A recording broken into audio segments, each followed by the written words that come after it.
Hello दोस्तों हमारी app Vishnu economics school के स्टोर में इकोनॉमिक्स और कॉमर्स सब्जेक्ट से रिलेटेड 250 से अधिक कोर्स हैं। तो दोस्तों अगर आप यूजी में हो या पीजी में हो या आप यूपीएससी की तैयारी कर रहे हो या आपके पास यूजीसी नेट है या आप पीजीडी की तैयारी कर रहे हो या किसी और कंपटीशन की तैयारी कर रहे हो जहां पर इकोनॉमिक्स और कॉमर्स सब्जेक्ट है, तो आपके लिए हमारे पास कोर्स है। तो दोस्तों हमारी ऐप जरूर डाउनलोड कर लीजिएगा, विष्णु इकोनॉमिक्स स्कूल। हेलो दोस्तों इस वीडियो में हम बात करेंगे सार्वजनिक वस्तु और बाजार विफलता के बारे में। तो बच्चों सार्वजनिक वस्तु वे होती है जिसमें गैर प्रतिद्वंदी और गैर अपवर्जी दोनों विशेषता पाई जाती हैं। तो बच्चों ये क्या होती हैं उसको समझने के लिए आप एक बार डेफिनेशन देख लीजिए। जैसा कि आप अपनी साइड स्क्रीन पे देख पा रहे होंगे, हमने यहाँ पे वस्तुओं की 4 विशेषताएं बताई हुई हैं। पहले आप वो समझ लीजिए क्योंकि ये जानना आपके लिए जरूरी है। तो पहली विशेषता है प्रतिद्वंदी उपभोग या प्रतिद्वंदी वस्तु। तो बच्चों प्रतिद्वंदी वस्तु तब कही जाती है जब एक व्यक्ति अगर वस्तु का उपभोग करता है तो दूसरे व्यक्ति के लिए उपलब्ध नहीं है। यानी कि अगर मान लीजिए मैं पानी पीता हूं तो आप उस पानी को नहीं पी सकते जो मैंने पिया। इसी तरीके से मान लीजिए कोई चीज है जैसे सेब है, तो सेब का उपभोग अगर मैं करता हूं तो आप उसका उपभोग नहीं कर सकते। जैसे जो शर्ट मैंने पहनी हुई है वो आप उसको नहीं पहन सकते। यानी कि एक व्यक्ति अगर उसको उपभोग करता है तो दूसरे व्यक्ति के लिए जब वस्तु की उपलब्धता घट जाती है उसको बोलते हैं प्रतिद्वंदी उपभोग। गैर प्रतिद्वंदी उपभोग उस स्थिति में कहलाता है जब एक व्यक्ति उपभोग करता है लेकिन दूसरे के लिए वस्तु की उपलब्धता में किसी भी प्रकार की कमी नहीं आती। जैसे मान लीजिए अगर हम 4 लोग क्रिकेट मैच देखें और तभी 5वां व्यक्ति क्रिकेट मैच देखने के लिए आ जाए तो टीवी जो है वो इस स्थिति में गैर प्रतिद्वंदी वस्तु है, क्योंकि 5वां आने के बाद किसी चौथे 4 लोगों में से किसी के भी सेटिस्फेक्शन में किसी भी प्रकार की कमी नहीं होगी।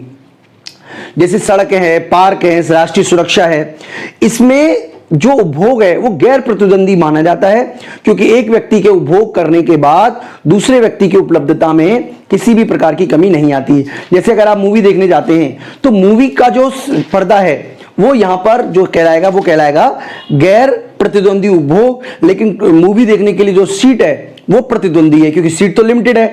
लेकिन जो पर्दे में देखने के लिए वीडियो में अगर मान लीजिए 10 लोग और मूवी देखना शुरू कर दे, खड़े होकर देखें, तो मुझे कोई फर्क नहीं पड़ेगा।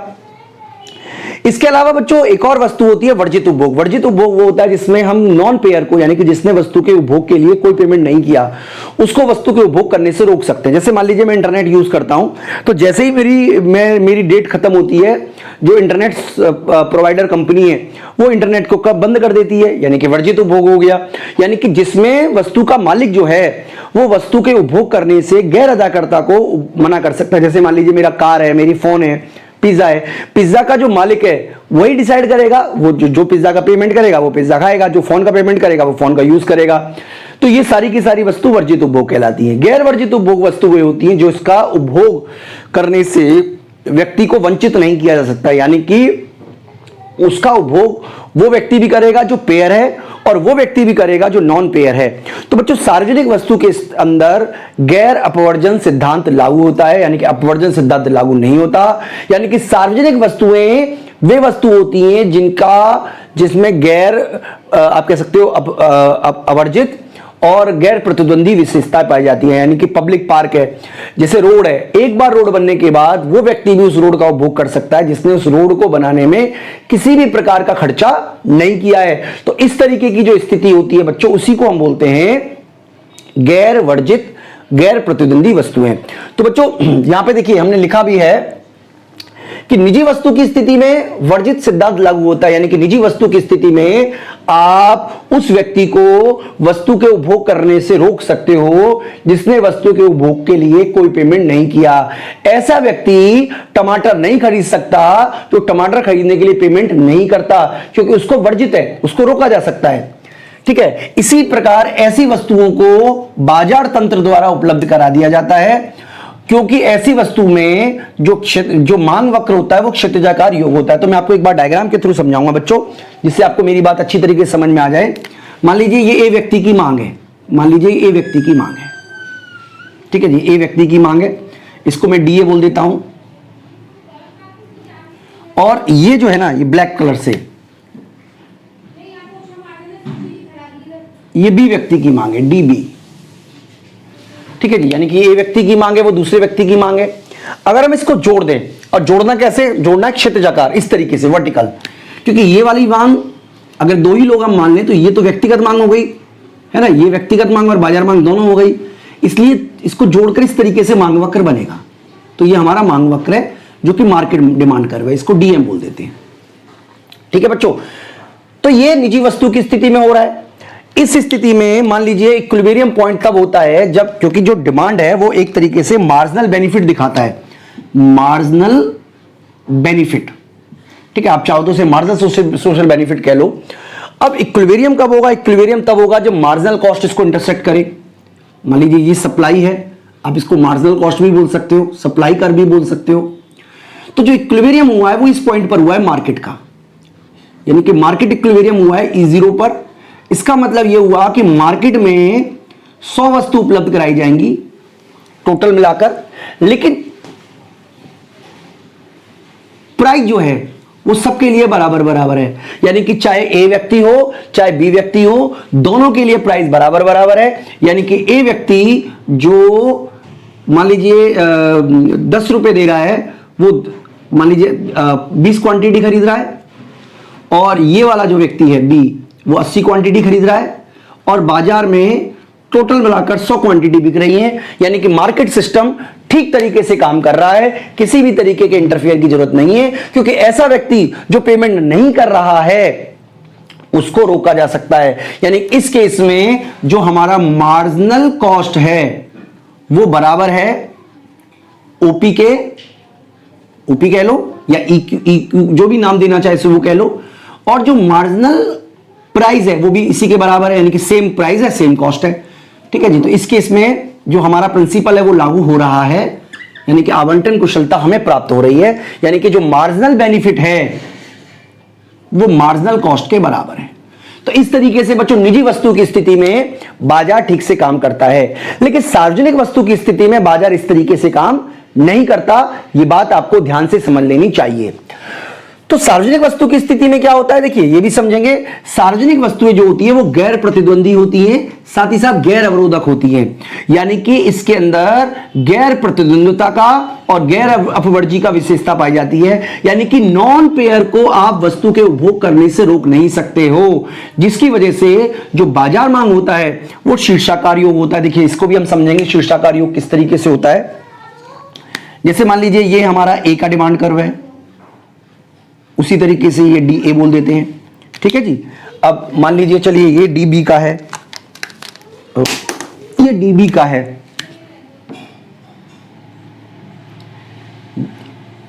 डी बी का, और क्योंकि शीर्षाकार जोड़ है इसलिए ये जो है ना दिस वन, ये मान लीजिए बाजार मांग है डीएम।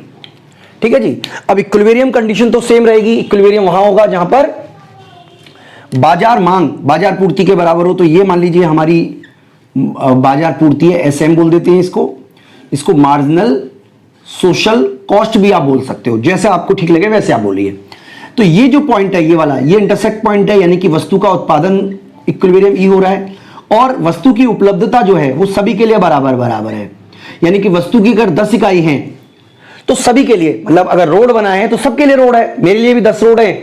मान लीजिए फ्लाईओवर है, दिल्ली में 100 फ्लाईओवर है, तो मेरे लिए भी 100 फ्लाईओवर है, और उस व्यक्ति के लिए भी 100 फ्लाईओवर है जो कभी दिल्ली नहीं आया, क्योंकि वस्तु की उपलब्धता तो वही है, यानी कि क्वांटिटी सेम है। लेकिन वो व्यक्ति जो कभी दिल्ली नहीं आया, वो दिल्ली आने के लिए, दिल्ली में फ्लाईओवर बनाने के लिए कम पैसे देने को तैयार है, ये पीए हो गया।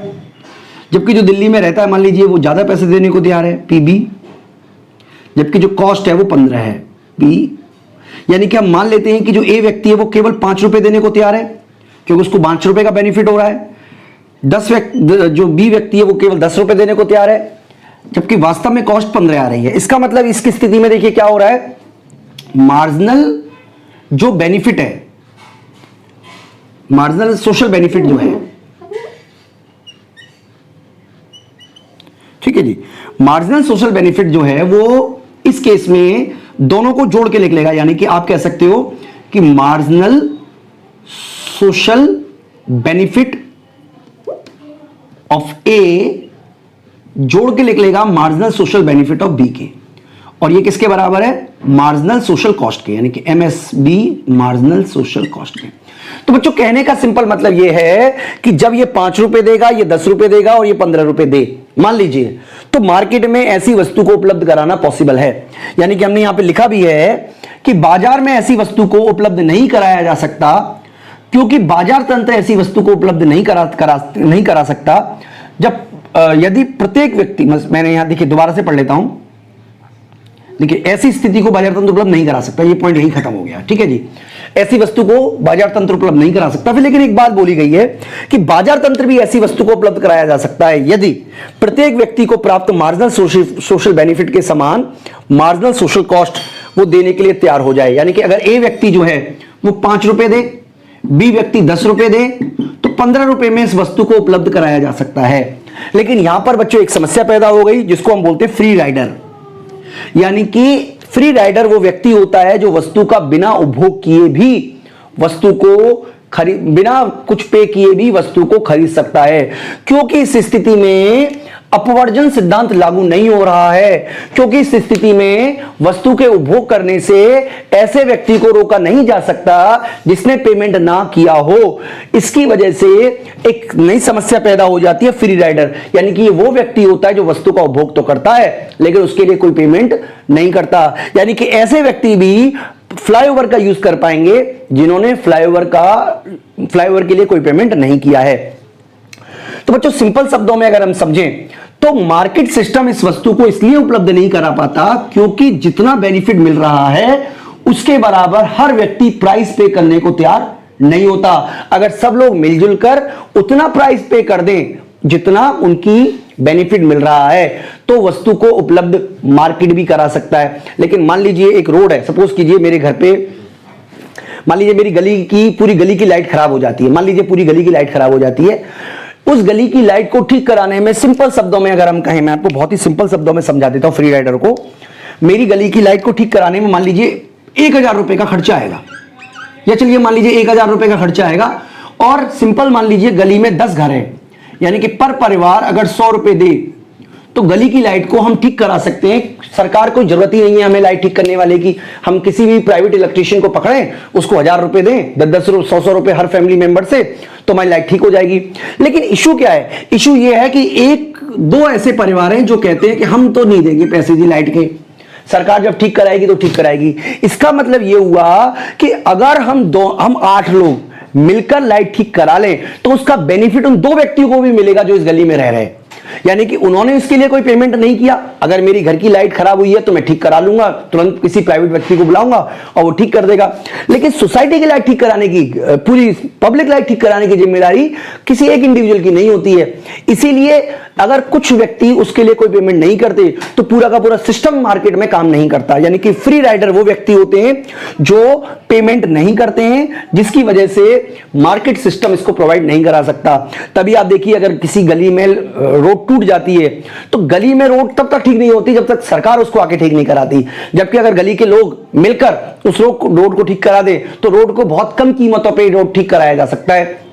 लेकिन फिर भी ऐसा नहीं करते, क्योंकि कुछ लोग तो ऐसे होंगे जो कहेंगे जी हम ठीक नहीं कराएंगे, हम पैसे नहीं देंगे। लेकिन एक बार अगर रोड ठीक हो जाती है तो आप उनको भी वस्तु के उपभोग करने से रोक नहीं सकते हो। तो बच्चों इसकी वजह से देखिए मार्केट सिस्टम फेल हो रहा है। तो बच्चों इस वीडियो में तो मैं आपको इतना ही करा रहा हूं, एक और वीडियो हमें बनानी है इसके ऊपर जिसमें हम आपको फ्री राइडर की जो प्रॉब्लम है उसके बारे में डिटेल में समझाएंगे। साथ ही साथ हम आपसे डिस्कस करेंगे कि आखिरकार सार्वजनिक वस्तुओं को सरकार किस तरीके से उपलब्ध कराती है या करा सकती है। इस वीडियो में इतना ही दोस्तों, मैं उम्मीद करता हूं आपको कंसेप्ट समझ में आया होगा। Thank you.